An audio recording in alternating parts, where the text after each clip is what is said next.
آج میں آپ کے سامنے آدم علیہ السلام اور موسیٰ علیہ السلام کی ملاقات کا واقعہ لے کے آیا ہوں، جس میں موسیٰ علیہ السلام نے آدم علیہ السلام سے پوچھا، اللہ کے حکم کے باوجود آپ نے جنت میں اس درخت سے پھل کیوں کھایا؟ اس پہ آدم علیہ السلام نے کیا جواب دیا، چلیے سنتے ہیں مفتی صاحب کی زبان سے۔ لیکن اس سے پہلے آپ سے گزارش ہے، اگر چینل پہ نئے ہیں تو ہمارا چینل سبسکرائب کر لیں۔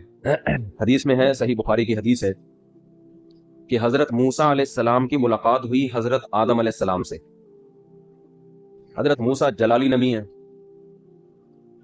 حضرت آدم علیہ السلام سے فرمانے لگے کہ اللہ نے آپ کو ہم سب کا باپ بنایا، والد بنایا، اللہ نے آپ کو منتخب کیا، فرشتوں کو حکم دیا سجدہ کرو، کتنا پروٹوکول ملا، لیکن آپ کو اللہ نے کہا تھا جنت کے اس درخت میں سے مت کھانا، آپ نے کھا کے ہم سب کا نقصان کر کے جنت سے ہم سب کو نکلوایا۔ حضرت موسیٰ علیہ السلام تھے جلال میں، کیا کیا آپ؟ مطلب اب یہ میرا اپنا انداز ہے نا، مطلب یہ تھا کہ کیا کیا، اتنا اللہ نے آپ پر انعامات کیے، مٹی سے بنایا، فرشتوں کو حکم دیا کیا کرو بھائی سجدہ کرے، اتنا پروٹوکول دیا، اپنے چکر میں ہم سب کو نقصان کروایا، نہ کھاتے تھوڑا صبر کر لے۔ آدم علیہ السلام نے حضرت موسیٰ علیہ السلام سے فرمایا کہ اے موسیٰ، آپ نے یہ واقعہ کہاں پڑھا ہے کہ میں نے جنت میں سے کھا لیا تھا؟ جنت تورات میں لکھا ہوا ہے، تو تورات اللہ نے کب لکھی تھی؟ جو اللہ نے تورات لکھی تھی وہ کب لکھی تھی؟ میری پیدائش سے پہلے تھی یا نہیں تھی؟ ہاں بھائی، آپ کی پیدائش سے پہلے لکھی ہوئی تھی۔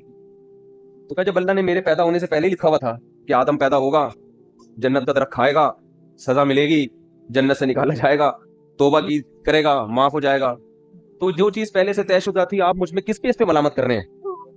حدیث کے الفاظ ہیں فحج آدم موسیٰ، آدم اس مناظرے میں موسیٰ پر غالب آ گئے، حضرت موسیٰ کے پاس اس کا کوئی جواب نہیں۔ کیا مطلب اس حدیث کا؟ آپ کہہ سکتے ہیں یہ تو ہر آدمی غلطی کر کے تقدیر کا حوالہ دے سکتا ہے، کیا خیال ہے بھائی؟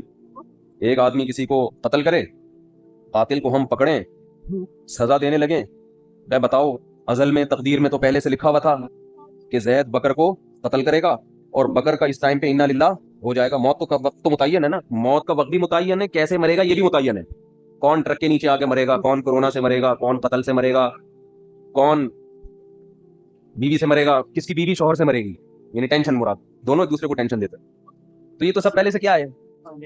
تو آپ کہہ سکتے ہیں پھر تو جو دلیل آدم علیہ السلام نے دی اور حضرت موسیٰ اس دلیل کے سامنے خاموش ہو گئے، تو وہ دلیل تو آج ہر مجرم دے سکتا ہے۔ بات آ رہی ہے سمجھ میں؟ اس کا جواب یہ ہے کہ آدم علیہ السلام اپنی خطا پہ توبہ کر چکے تھے، اور جب سچے دل سے توبہ کر لی جاتی ہے تو پھر ملامت کرنا شریعت میں جائز نہیں ہے۔ ایسے موقع پہ تقدیر کا سہارا لیا جا سکتا ہے کہ جو غلطی میں چھوڑ چکا ہوں، توبہ کر لیا، بس اس پہ کیا کرو، مٹی ڈالو، اب اسے تقدیر کا حصہ سمجھو۔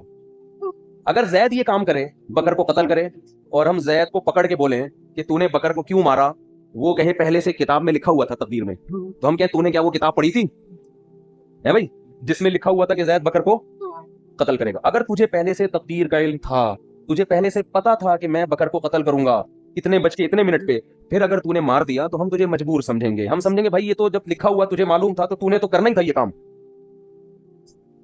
تجھے یہ بات معلوم نہیں تھی اس لیے تو نے اپنے اختیار سے یہ کام کیا ہے۔ اگر زید کی سمجھ میں یہ دلیل نہ آئے کہ نہیں جی تقدیر تو طے شدہ ہے، تو آپ کہیں ٹھیک ہے ہم تجھے مار دیتے ہیں، کیا خیال ہے؟ اور ہم بھی مجرم نہیں ہوں گے، اس لیے کہ مارنے کے بعد پتہ چل جائے گا کہ تیری تقدیر میں ہمارے ہاتھوں مرنا لکھا ہوا تھا۔ تقدیر برحق ہے، جو ہے پہلے سے طے شدہ ہے، لیکن آزمائش اس وجہ سے ہے کہ ہم میں سے کسی کو معلوم نہیں ہے، اس لیے ہمیں مکمل اختیارات ہیں۔ یہی وجہ ہے کہ تقدیر میں یہ لکھا ہوتا ہے کہ یہ آدمی جانتے بوجھتے ہوئے مکمل اختیار کے ساتھ یہ کام کرے گا، بغیر کسی جبر اور دباؤ کے۔ یہی بیس ہے جس پر انسان کو سزا ملتی ہے۔ صحابہ نے تقدیر کے بارے میں نبی سے پوچھا نا کہ اگر بیماری اور یعنی یہ ہر چیز متعین ہے تو ہم دعا مانگنے کی کیا ضرورت ہے؟ تو آپ صلی اللہ علیہ وسلم نے فرمایا دعا بھی قدر سے، دعا بھی کس سے؟ تقدیر سے۔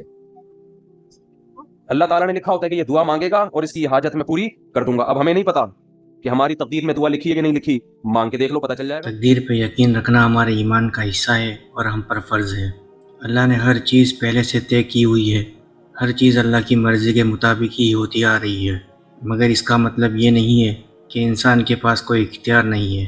انسان کو اپنے عمل کا اختیار دیا گیا ہے، انسان اپنی مرضی سے اچھائی یا برائی دونوں میں سے کسی ایک کا انتخاب کر سکتا ہے۔ دنیا میں مشکلات یا آسانی دونوں ہی اللہ کی طرف سے ایک امتحان ہے۔ اللہ ہر چیز پہلے سے جانتے ہیں، جو ہو چکی ہے، جو ہو رہی ہے یا ہونے والی ہے۔ تقدیر پر ایمان رکھنا ہر مسلمان پر فرض ہے اور ایمان کا حصہ ہے، اور یہ انسان کو اللہ کے حکم اور اس کی حکمت کو راضی رہنے کی تعلیم دیتا ہے۔ آپ کو یہ ویڈیو کیسی لگی کمنٹ میں لکھ کے ہمیں ضرور بتائیے۔